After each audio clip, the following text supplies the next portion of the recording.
اعوذ باللہ من الشیطان الرجیم بسم اللہ الرحمن الرحیم۔ صحیح مسلمان کیسے بنے؟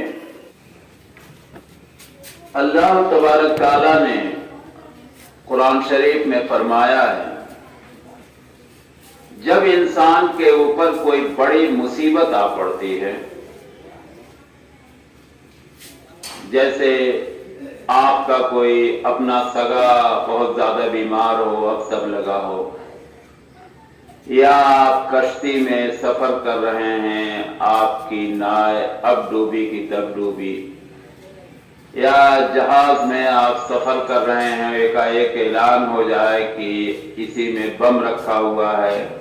اور چند منٹ بعد بلاسٹ ہونے والا ہے، یا رات میں جیسے بھوکمپ آیا اور یہ الرٹ کیا گیا کہ اگلے 1 گھنٹے میں دوبارہ آ سکتا ہے۔ اس طرح کے واقعات انسان کے سامنے پیش آتے ہیں، اور جب ایسے حالات آتے ہیں انسان کے اوپر، تب وہ سارے دنیاوی خداؤں کو چھوڑ کر ایک اللہ کی طرف متوجہ ہوتا ہے، اللہ تبارک تعالیٰ سے ہی دعا کرتا ہے، اللہ تبارک تعالیٰ سے ہی آرزو کرتا ہے، منتیں مانگتا ہے، گڑ گڑاتا ہے، روتا ہے، اے اللہ تبارک تعالیٰ ہمیں اس آفت سے بچا لے، ہمیں اس پریشانی سے نجات دے دے، ہمیں اس بیماری سے چھٹکارا دلا دے۔ اور جو ہی اللہ تبارک تعالیٰ اپنے فضل و کرم سے وہ پریشانی انسان سے دور کر دیتا ہے، پھر وہ اپنے رشتے دنیاوی خداؤں سے جوڑ لیتا ہے اور پھر اپنی دنیا میں مگن ہو جاتا ہے۔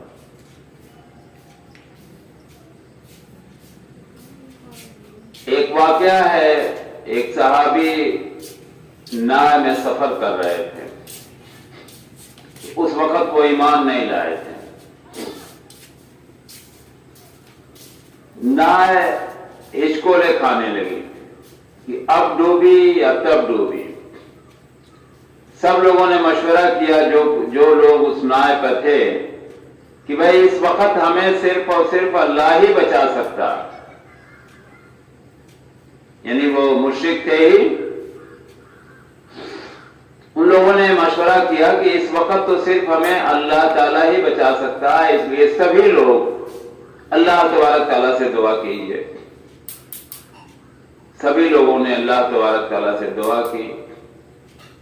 کشتی جو تھی وہ صحیح سلامت کنارے لگ گئی۔ تو جو ایمان لائے صحابی، انہوں نے کہا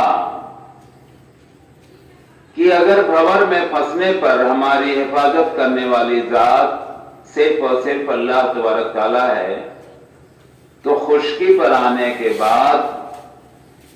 ہماری حفاظت کا ذمہ دار دوسری ہستی کیسے ہو سکتی ہے؟ یہاں بھی تو وہی ذات ہماری حفاظت کر رہی ہے۔ اور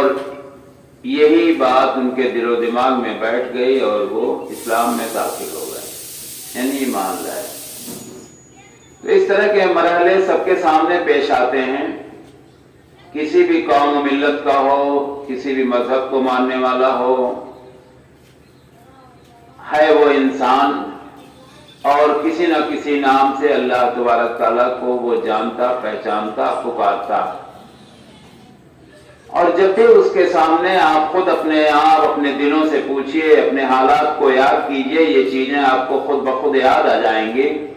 کہ جب بھی آپ کے اوپر اس طرح کی کوئی گاڑھی مصیبت ایک آ پڑتی ہے، تو آپ سب کو بھول کر صرف اور صرف اللہ تبارک تعالیٰ سے لو لگاتے ہیں اور اسی سے دعا کرتے ہیں، اسی کے سامنے اپنی فریاد رکھتے ہیں،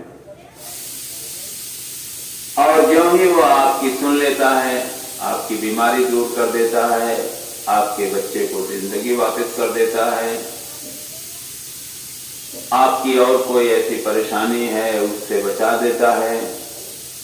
تو ایسا نہیں ہے کہ جو ایمان اس وقت تھا وہی آپ کا برقرار رہے، پھر آپ اپنا تعلق جو دنیاوی خداؤں سے پہلے بنائے ہوئے تھے، پھر آپ اپنا رشتہ جوڑ لیتے ہیں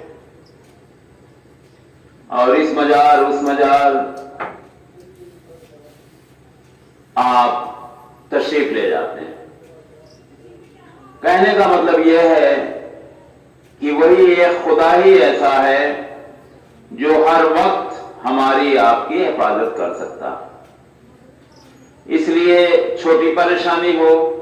بڑی پریشانی ہو، ہم تنہائی میں ہوں، ہم بھیڑ بھاڑ میں ہوں، ہم زمین میں ہوں، ہم آسمان میں اڑ رہے ہوں، ہر جگہ ہماری حفاظت کرنے والی ذات صرف اور صرف اللہ تبارک تعالیٰ کی ہے۔ لہذا چاہیے بندوں کو کہ صرف اور صرف وہ اسی کی عبادت کریں اور اسی سے مدد طلب کریں۔ نماز پڑھنے والا ہر مسلمان یہ جانتا ہے، بسم اللہ الرحمن الرحیم، ایاک نعبد و ایاک نستعین، اے اللہ ہم صرف تیری عبادت کرتے ہیں اور صرف تجھی سے مدد بھی چاہتے ہیں۔ اب جو عام طور پر اس کا معنی اور مقصد بتایا جاتا ہے، علماؤں کے ذریعے جو باتیں آپ تک پہنچتی ہے وہ اپنی طرف سے کچھ گڑھی ہوئی باتیں اس میں جوڑ دیتے ہیں، جیسے وہ دنیاوی مدد کو بھی اس میں شامل کر لیتے ہیں عام طور پہ، جس کے لیے اللہ تبارک تعالیٰ نے انسانوں کو ابھارا ہے کہ ایک دوسرے کو نیک کاموں میں ایک دوسرے کی مدد کیا کرو اور برائی میں ان سے دور رہو اور ہر بھلائی کے کام میں ایک دوسرے کی مدد کرو۔ تو اگر ایک بندہ اپنی بیوی سے چائے مانگتا ہے، اپنے بیٹے سے کھانا مانگتا ہے اور اپنے بٹیا سے پانی مانگتا ہے تو یہ اس جملے میں نہیں شامل ہے۔ یہ تو اس کے لیے تو انسان کو ابھارا گیا ہے، یہ اسباب ہیں، ان کا استعمال کرنا جائز ہے۔ لیکن ہمارا بیٹا ہم سے رخصت ہو چکا ہے، دنیا سے جا چکا ہے، یا ہم سے بہت دور ہے، دنیا ہی میں ہے، ہم اس سے مدد کیسے مانگ سکتے ہیں؟ تو یہ آیت اس پر دلیل کرتی ہے کہ جو لوگ ہم سے جدا ہو چکے، دنیا سے رخصت ہو چکے، ان سے ہم مدد طلب نہ کریں۔ مدد جو زندہ ہیں ان سے آپ براہ راست دعا بھی کروا سکتے ہیں، ان سے مدد بھی مانگ سکتے ہیں، ان کے پاس اٹھ بیٹھ بھی سکتے ہیں، ان سے جو بھی ضروری ضروریات ان سے پوری ہونے لائق ہے وہ بھی آپ پوری کروا سکتے ہیں۔ لیکن وہی شخص اگر فوت ہو چکا، دنیا سے رخصت ہو چکا، تو آپ اس سے ڈسکنیکٹ ہو گئے، آپ کا کنیکشن اس سے ختم ہو گیا۔ تو یہ چھوٹی چھوٹی باتیں اگر انسان خاص طور سے مسلمان ڈھنگ سے سمجھ لے تو ہم صحیح مسلمان آسانی سے بن سکتے ہیں۔ السلام علیکم ورحمۃ اللہ وبرکاتہ۔